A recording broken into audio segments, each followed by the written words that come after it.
Before the machines, life moved with the sun.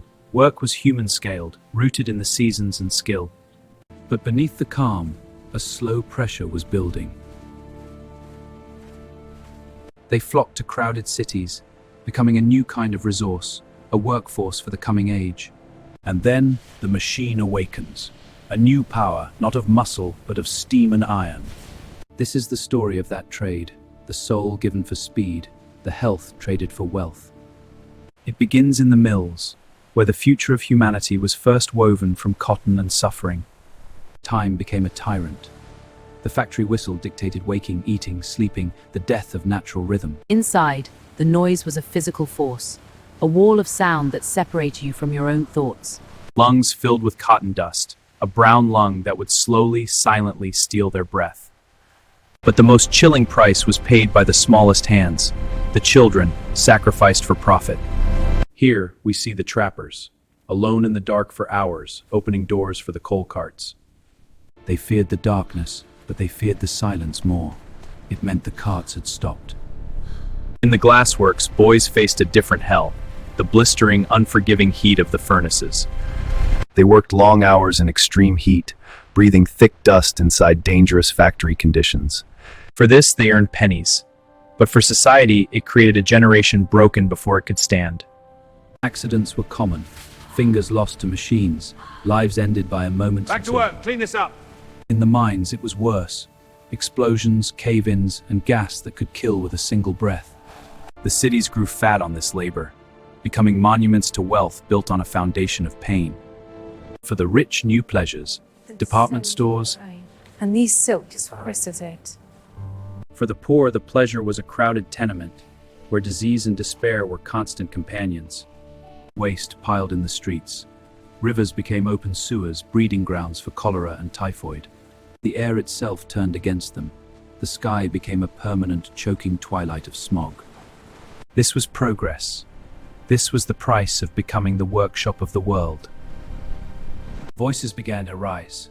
Not with machines, but with words. They demanded to be seen. Charles Dickens wrote of Oliver Twist, forcing the comfortable to see the child in the darkness. Government inspectors went into the mines, and the shocking conditions stunned the country.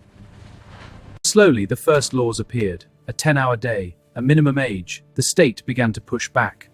Men formed unions, risking their jobs to demand the simple dignity of fair treatment. Brothers, for our livelihoods, break it! Masters, brakes! But the machine age could not be stopped. It simply evolved, growing larger and more powerful. The railway came, shrinking the world, but also consuming it with its insatiable appetite for iron. In America, the story repeated, amplified by vast resources and an endless hunger for labor. The Gilded Age glittered on the surface, but underneath lay the same dark foundation of toil. Immigrants poured in, filling the factories, their dreams of freedom crushed by the machines. For a better life. In the South, the mills recruited whole families, trapping them in a new form of debt bondage. Lewis Hine took his camera into the factories. His photographs became a weapon against child labor.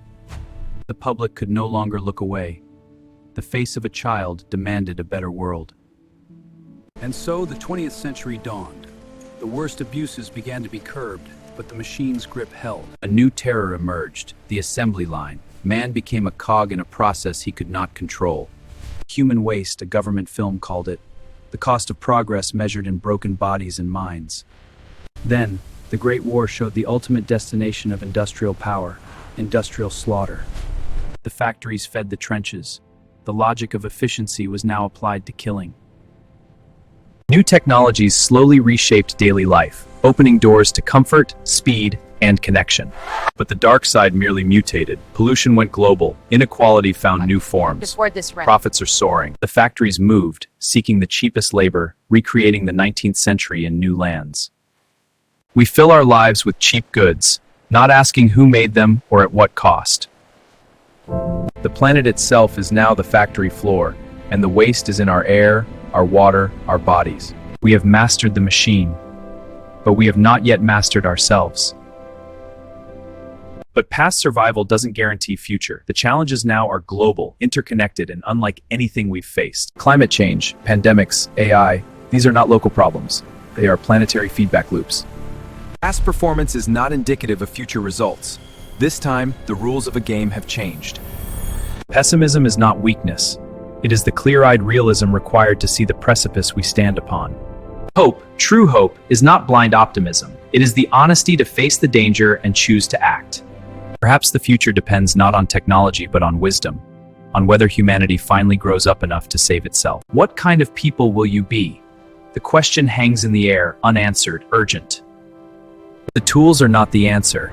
The answer lies in character, in the choice of who we become. Not machines, but maturity. Not invention, but the ancient, hard-won wisdom to live well. The oldest human question returns, sharper than ever. Can we, at last, learn to live well? Not just survive, but thrive, together, on this one small planet, with each other. The choice is not technical. The great challenge of the 21st century is fundamentally spiritual. It is human. It asks what we value, what we will sacrifice, and what we will fight to protect. We have seen the dark side of progress. We have paid for it with our blood and our earth. Now, we stand at a new crossroads, holding the power of gods but the wisdom of children. The story of industrialization is our story. Its dark side is our inheritance. Its future is our choice. We cannot uninvent the machine.